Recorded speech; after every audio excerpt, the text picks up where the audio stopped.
Pernah dengar kalau air mani itu berasal dari tulang sulbi? Terdengar aneh, tapi ternyata pernyataan ini bukan cuma mitos. Sains modern justru mulai membuktikannya. Kita para pria, apalagi di usia 35 ke atas, mulai sadar pentingnya memahami tubuh dan keajaiban penciptaan. Apalagi kalau itu ternyata sudah disebut dalam Al-Quran jauh sebelum ilmu kedokteran berkembang. Kadang kita butuh bukti logika, tapi juga butuh keimanan yang dalam. Dalam surah At-Tariq ayat 5-7, Allah berfirman, "Maka hendaklah manusia memperhatikan dari apakah dia diciptakan.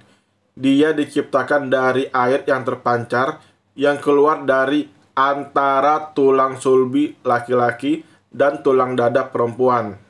Bagi sebagian orang, ayat ini terdengar tidak masuk akal karena secara anatomi, air mani keluar dari testis, bukan tulang sulbi.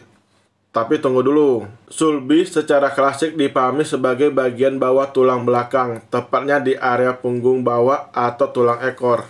Menariknya, menurut penelitian modern, embrio pria saat dalam kandungan memang awalnya berkembang di area dekat tulang sulbi sebelum turun ke skrotum.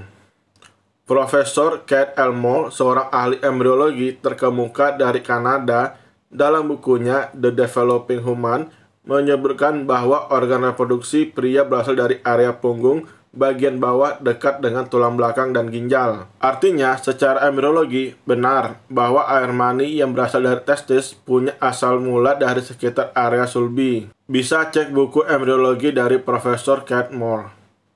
Bahkan, Keith Moore sampai mengakui bahwa penjelasan Al-Quran tentang perkembangan manusia sangat akurat dan mustahil diketahui oleh manusia pada abad ke-7 kecuali dengan wahyu.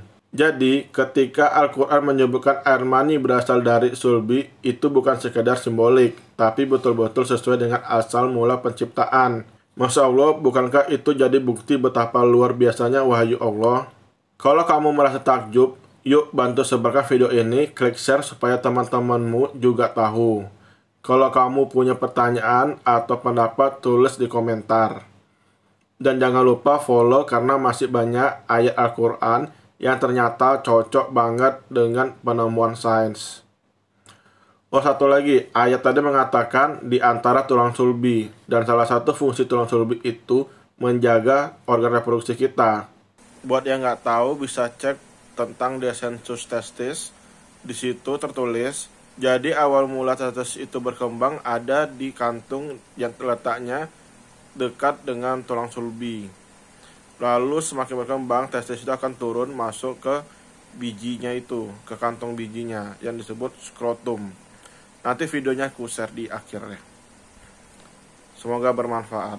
Phase is a passive process during which a band of mesenchyme, known as the gubernaculum, appears to tether the testis to the scrotum. The testis, which initially lies on the dorsal abdominal wall, develops between the peritoneum and the rest of the body wall. Between 10 and 15 weeks of development, the abdominal cavity enlarges, causing the anchored testis to be drawn downward to the mouth of the deep inguinal ring. During this descent, the testes travel in a lateral to medial direction.